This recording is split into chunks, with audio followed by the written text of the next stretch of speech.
안녕하세요. 아들 하나 키우고 있는 30대 여성입니다.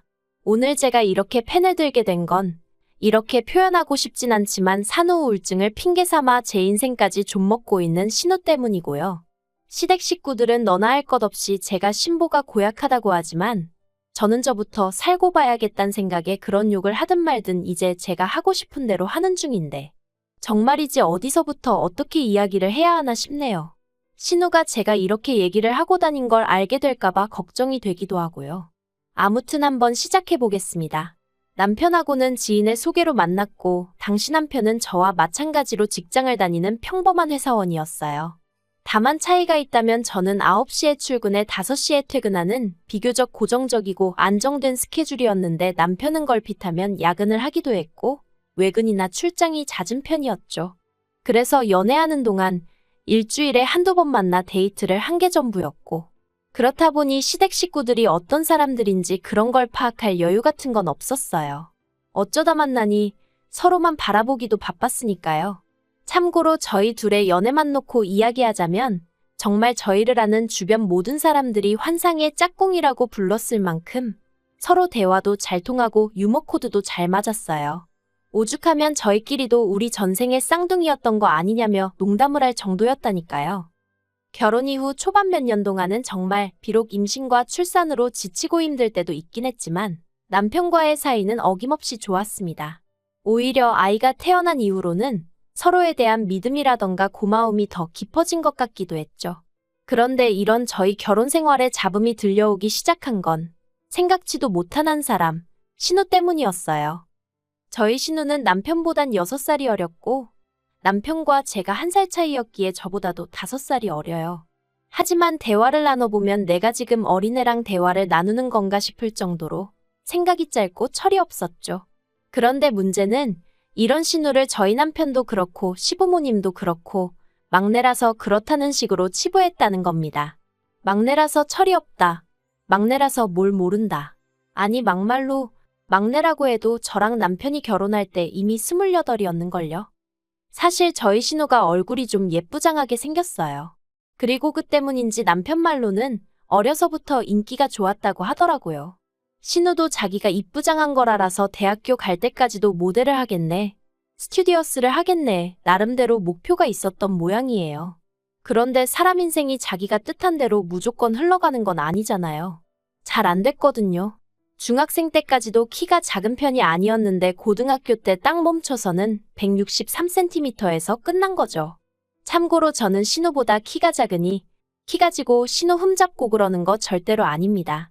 아무튼 현실이 163이면 모델을 하기에도 스튜디오스를 하기에도 좀 부족한가 보더라고요.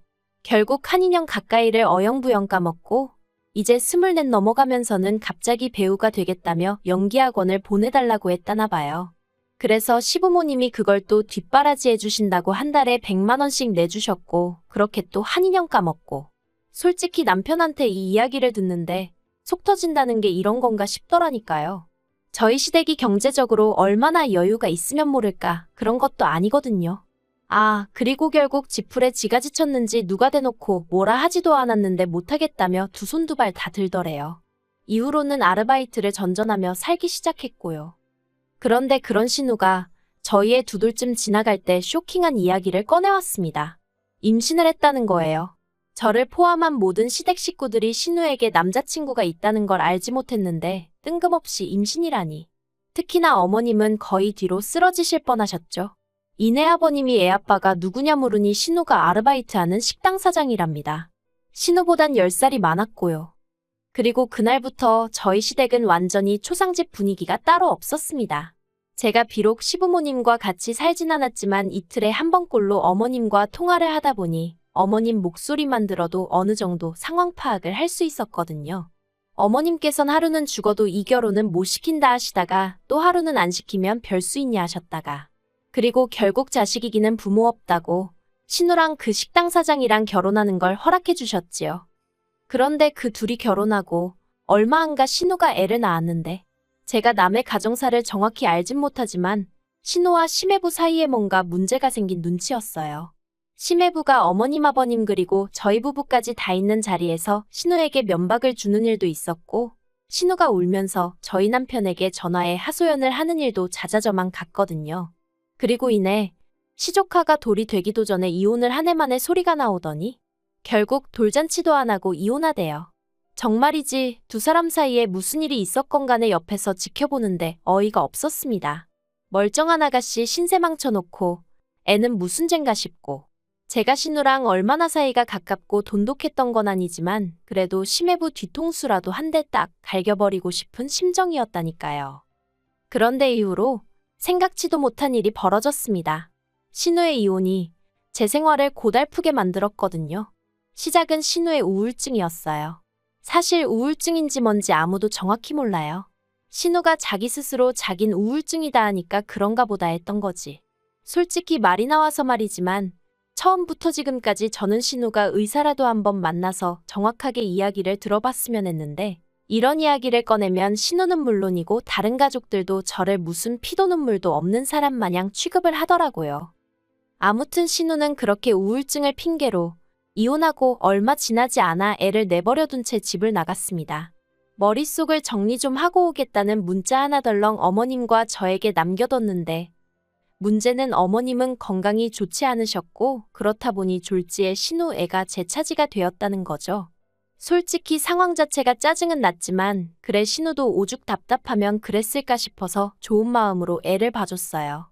그런데 이런 제 마음을 신우가 그렇게 이용해 먹을 줄은 몰랐습니다.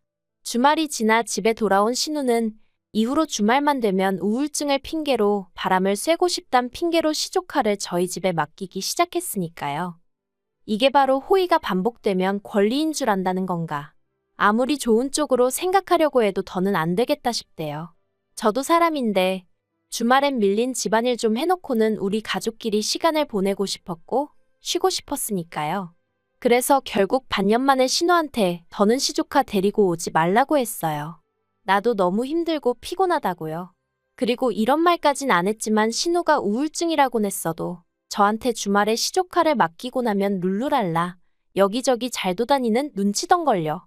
저는 주말 내내 저희 애도 애지만 시조카랑 씨름을 하느라 죽을 맛이었는데 그런데 그렇게 한 한 달 정도 시조카를 안 봐줬더니 또 집을 나가대요.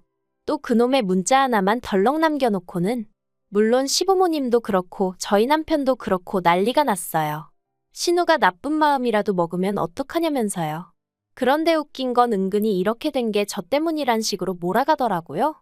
그간 잘 봐주던 애를 갑자기 안 봐준다고 하니 신우가 얼마나 서운했으면 그랬겠냐면서. 아니 어떤 애 엄마가 남이 자기 애 안 봐준다고 서운하다고 애만 남겨놓고 집을 나가요? 그게 제정신인가요? 어쨌든 뒤에서 저한테 뭐라고 하던지 말던지 신경 끄고 시조카도 집으로 안 데려왔어요. 이러다간 영원히 이 굴레에서 벗어날 수 없겠구나 싶었거든요. 그리고 그럼 그렇지 3일 만에 신우가 돌아왔습니다. 그리고 지난 3일 동안은 시조카를 저희 시부모님이 맡아주고 계셨는데요. 시부모님이 제가 아닌 남편에게 애가 잠도 안 자고 왜 이렇게 까탈스럽냐면서 하소연을 하시더랍니다.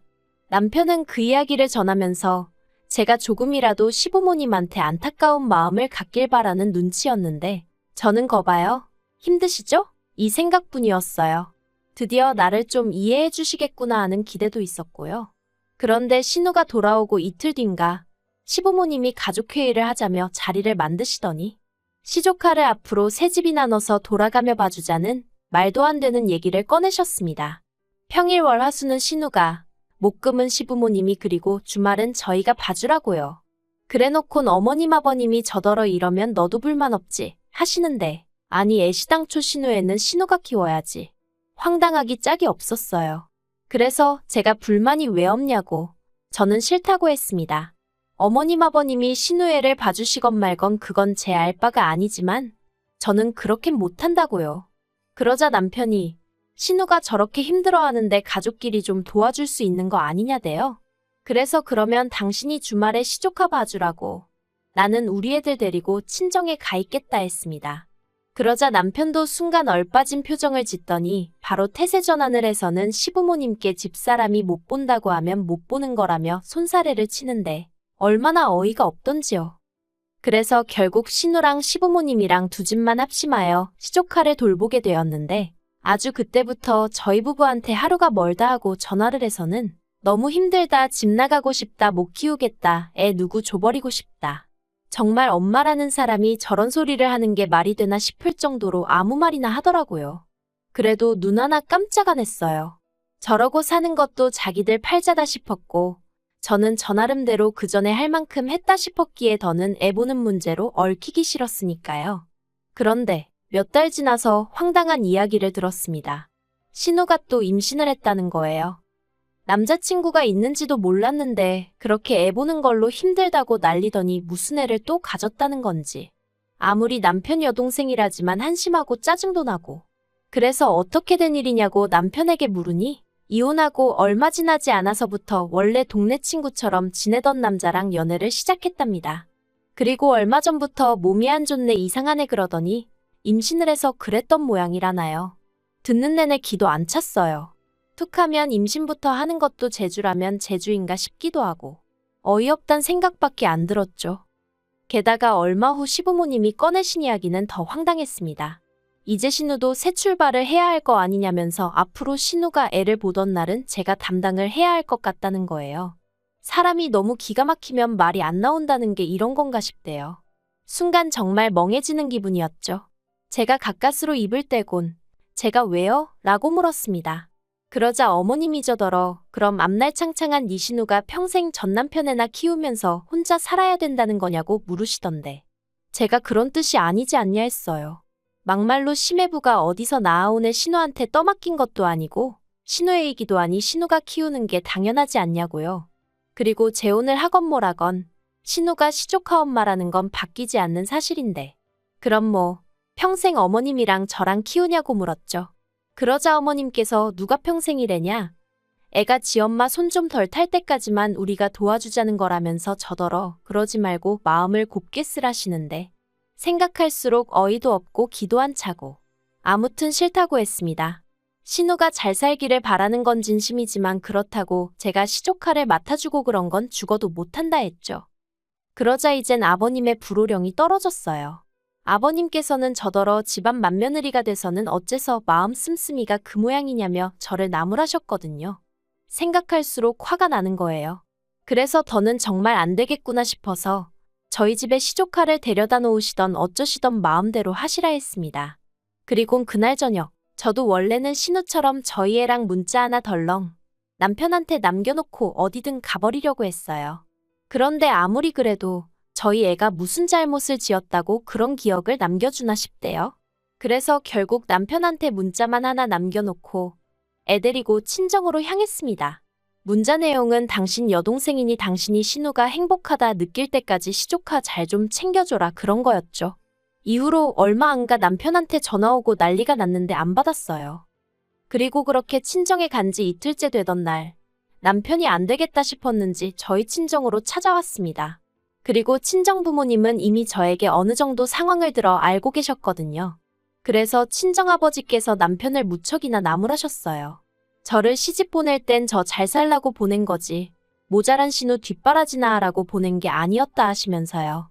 그러면서 여기서 확실히 하라고 차라리 내 딸이랑 이혼을 하던지 아니면 부모님과 단판을 짓고 오던지 하곤 딱 잘라 말씀하시는데 솔직히 좀 든든하더라고요. 참고로 저희 친정부모님은 결혼한 자식이래 부모가 나서는 건 보기 좋지 않다며 웬만해선 간섭은커녕 이렇다 저렇다 네가 잘했다 잘못했다 그런 말씀도 쉽게 입에 올리지 않는 분들이세요. 그래서 이렇게까지 친정아버지가 단호하게 나가실 줄은 몰랐는데 제 속이 다 후련하더라니까요. 아무튼 남편은 몇 번이나 저희 친정부모님께 죄송하다 고개를 숙였고 저에게도 자기가 시부모님과 확실히 단판을 지을 테니 이제 그만 집에 가자며 통사정을 하대요. 그래서 일단 다시 집으로 향했습니다. 솔직히 출근 문제도 있고 친정에 언제까지 있을 만한 여건이 못 되기도 했고요.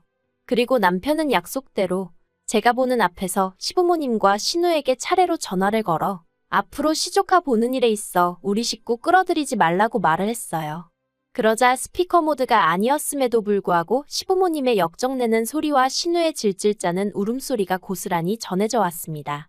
시부모님께선 네가 오빠가 맞냐 네 마누라가 시켰냐 니들만 잘 살면 다냐 네 동생 불쌍하지도 않냐 그러자 남편도 이러다 자기까지 이혼당하면 어쩔 거냐고. 어머니 아버지가 저 책임져 주실 거냐고. 그땐 우리 애도 키워주실 거냐고 악을 써대더라고요. 전속으로 이혼하면 누가 애를 자기 준댔나 그런 생각도 잠깐 했지만 아무튼 그러고 나니까 어머님 아버님도 아차 싶으셨던 건지 한풀 기세가 꺼기시대요.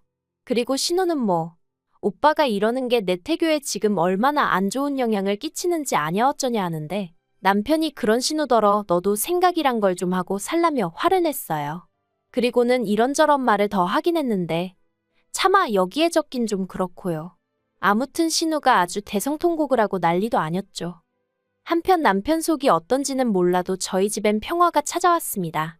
적어도 저는 마음이 편해졌으니까요. 그 통화를 마지막으로 더는 시부모님이나 신우가 시조카 문제로 저한테 연락해오지 않고 저도 덕분에 모처럼 마음 편한 날들을 보내고 있습니다. 신우 결혼이 어떻게 진행이 되고 있는지 그런 건 하나도 몰라요. 괜히 궁금해했다가 이거 해달라 저거 해달라 그런 얘기나 듣게 될까봐 무서워서 말을 안 하고 있거든요. 나중에 시조카가 커서 자기 어렸을 때 이런 일이 있었다는 걸 알게 되면 마음이 얼마나 안 좋을까 그거 하나만 좀 걱정이 됩니다만 그것도 제가 상관할 바는 아니겠죠. 아무튼 결과적으로 시댁 식구들하곤 멀어지게 되었지만 그것마저 다행이다 싶어요.